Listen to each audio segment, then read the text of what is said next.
of Livingston are co-sponsoring this event this evening. In the interest of fairness, the League has traditionally invited a moderator from another community. Our moderator this evening is Dawn Clark from the Union County League. Dawn is a member of the Board of Directors of the League of Women Voters, State of New Jersey. Dawn will introduce the timekeepers, the candidates, and the format. Livingston Television is filming this event to present it to a wider audience. I welcome Dawn Clark.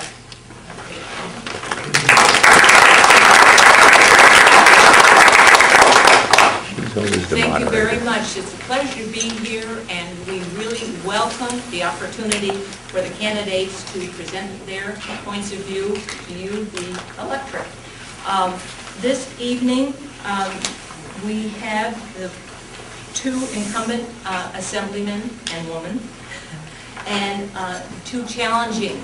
And I would like to introduce them. Immediately on my right is Mark Meyerowitz, Republican challenger, and then next to Mr. Meyerowitz is Barry Funt, Republican challenger, and then next to Mr. Funt is Mila Jasey, who is the incumbent assemblywoman, and then next to Ms.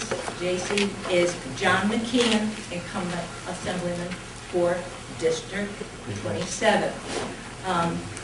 This evening's format is arranged to give us a good view of our issues before us.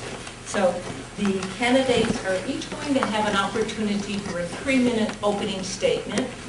After that, we'll have questions that have been prepared or presented by the AAU and the League of Women Voters, and those are 2 questions.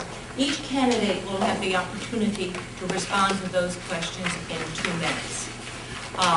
Following that, then, we're going to have an opportunity for those of you in the audience to present questions to the candidates. And I want to, at this point, remind you that we have some floor rules. And the floor rules are that this forum is intended to be one where the candidates can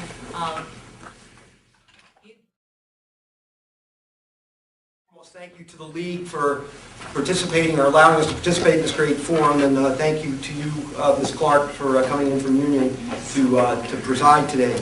You know, it's interesting. I grew up in the last street in West Orange, or just about, so I have a real affinity for Livingston, having been a parishioner for a good part of my life at St. Raphael's, and shopping for school supplies at Silverman's, and being a busboy at FSS's. And you know, funny as life changes, I moved to the other side of town, but albeit just as close to Livingston, so now you can see me on Sundays getting a nosh at the Livingston Bagel, or fighting the crowds at Livingston ShopRite. So I feel a great affinity to the community.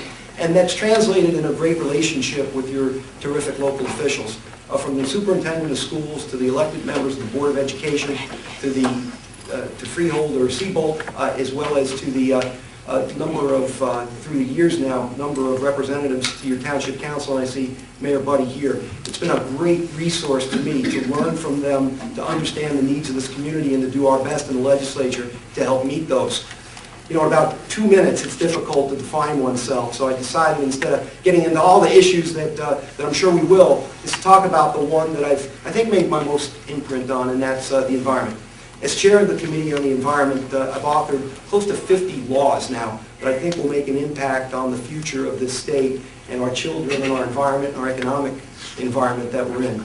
From the Highlands Preservation Act, preserving the great aquifer of 50% of the fresh water to the state of 9 million, to the Recycling Enhancement Act, where New Jersey was once a leader, we're now a follower, and will again get back to do the right thing in that component, to the diesel retrofit bill, to be certain that our school buses and community coaches remove those great particulates from our skies, to tank removal, allowing the logical change to allow funds available for removal of tanks before they leak, not after, and they cost so much to remove and clean up and do all the the horrible things that happens with the environment, to working very closely now on the Energy Master Plan to deal with transitioning us, well, as much as we have to do what we have to do through conservation, to green jobs, to wind, to solar, to moving in a direction that will define the next generation and beyond of New Jerseyans, to fighting for open space, which to me is the very essence of who we are as a state, as we define ourselves as this great place in the most densely populated state in the nation. The most successful land preservation program is now out of money. So all those things have defined who I am, and I think as we go through the evening, I'll be able to be in a position to convince you that I deserve your support to return again to fight for you, the people of this town, this district, and this state. Thank you very, very much.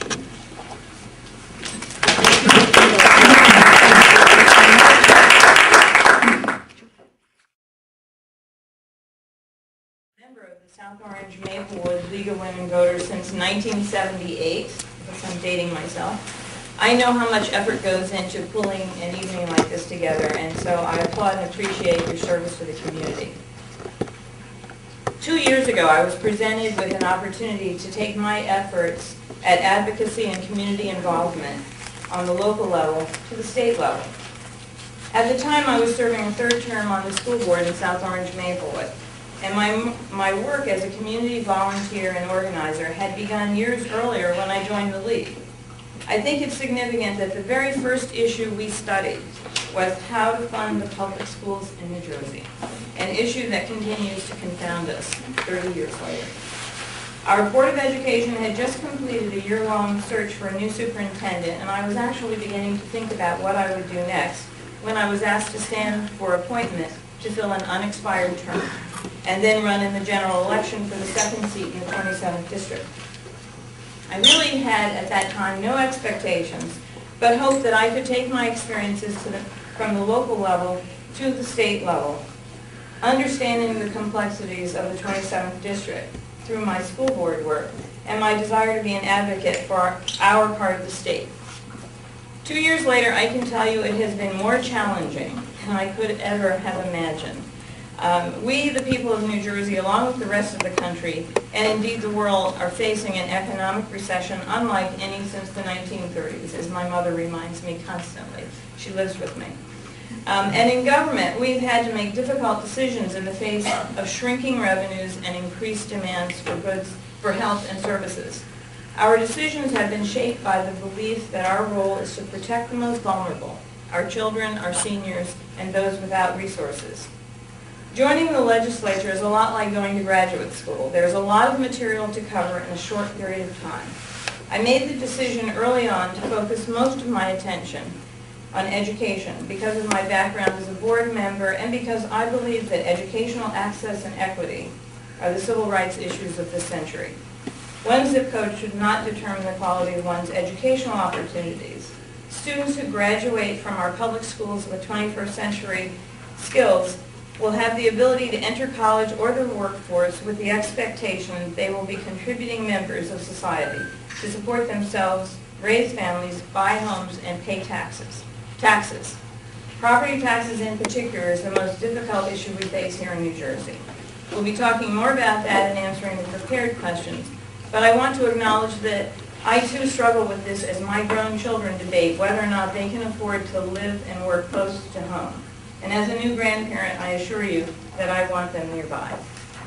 Thank you.